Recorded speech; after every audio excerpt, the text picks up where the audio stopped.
سلطان محمود غزنوی اور ایاز کا واقعہ۔ ایک روز صبح کے وقت سلطان محمود نے اراکین سلطنت کی عقل و فہم کا امتحان کرنے کے لیے خزانہ شاہی سے ایک موتی نکالا اور سب سے پہلے وزیر کے ہاتھ میں دے کر اس سے دریافت کیا کہ یہ موتی کتنے دام میں فروخت ہوگا۔ وزیر نے عرض کیا کہ حضور، یہ موتی تو بہت ہی بیش قیمت ہے، سونے سے لدے ہوئے 200 گدھوں سے بھی اس کی قیمت زیادہ ہے۔ سلطان نے کہا کہ اچھا، تو میرے علم سے اس بیش بہا موتی کو ریزہ ریزہ کر دو۔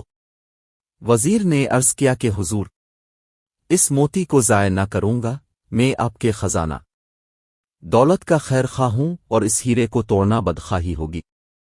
بادشاہ نے اس کو شاباش دی اور ایک شاہی خلعت عطا فرمائی اور اس موتی کو وزیر کے ہاتھ سے لے کر سلطنت کے ایک دوسرے مقرب عہدیدار کو دیا اور اس سے بھی اس کی قیمت دریافت کی۔ اس نے کہا، حضور، اس بیش بہا موتی کی قیمت اب کی آدھی سلطنت ہے، خدا اس موتی کو محفوظ رکھے۔ بادشاہ نے اس کو بھی حکم دیا کہ اس موتی کو ریزہ ریزہ کر دو۔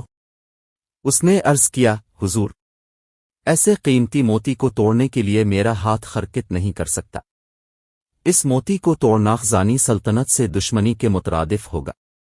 سلطان محمود نے اس کو بھی شاہی خلعت عطا فرمائی اور دیر تک اس کی تعریف کرتا رہا۔ غرض بادشاہ نے تمام اراکین سلطنت کو باری باری طلب کر کے یہی معاملہ فرمایا اور ہر ایک نے وزیر کی تقلید کی اور شاہی خلعت حاصل کرنے کے ساتھ ساتھ سلطان سے تعریفی کلمات بھی حاصل کیے۔ بادشاہ جب سب کا امتحان کر چکا اور انعامات دے چکا تو آخر میں ایاز کو طلب کیا اور موتی کو اس کے ہاتھ پر رکھ کر کہا کہ اے ایاز۔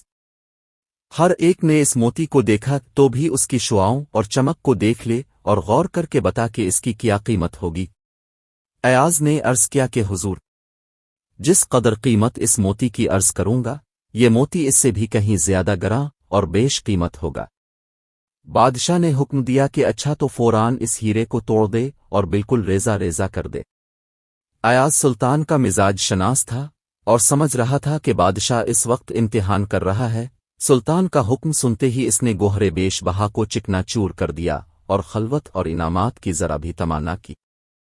جیسے ہی ایاز نے وہ بیش بہا موتی توڑا، تمام اراکین سلطنت نے شور برپا کر دیا اور دیوان خاص میں ایک ہنگامہ بن گیا۔ تمام وزراء اشاریہ سلطنت نے کہا کہ ولا، یہ شخص بڑا ناشکرا اور نمک حرام ہے، جس نے اس پرنور و محترم موتی کو توڑ دیا۔ ایاز نے کہا، اے محترم بزرگو، بادشاہ کے حکم کی قیمت زیادہ ہے اس موتی کی۔ اے لوگو، تمہاری نظر موتی پر ہے، بادشاہ پر نہیں۔ میں تو اپنی نظر کو بادشاہ سے نہ بٹاؤں گا اور موتی کی طرف رخ نہ کروں گا، کیونکہ بادشاہ سے نظر ہٹا کر موتی کی طرف متوجہ ہونا بادشاہ کی محبت و اطاعت میں شرک ہے۔ جس وقت ایاز نے اس راز کو اراکین سلطنت پر ظاہر کیا، تمام اراکین جو ایاز کے مقرب بادشاہ ہونے کی وجہ سے حسد رکھتے تھے، اس کی فتح و کاماب سے ذلیل و خر ہو گئے۔ اس واقعہ سے معلوم ہوا کہ اگر اللہ اور اس کے رسول صلی اللہ علیہ وسلم کی محبت ہمارے دل میں پیدا ہو جائے تو موتی کی طرح ساری دنیا کو توڑ کر اللہ اور اس کے رسول صلی اللہ علیہ وسلم کے کسی علم کو بچانا آسان ہو جائے گا۔ یہی وہ محبت ہے جس کی برکت سے دنیا کی پرکشش مراعات اور رونقوں کو شریعت کے احکام کے مقابلے مہرآباد کہنا آسان ہو جاتا ہے۔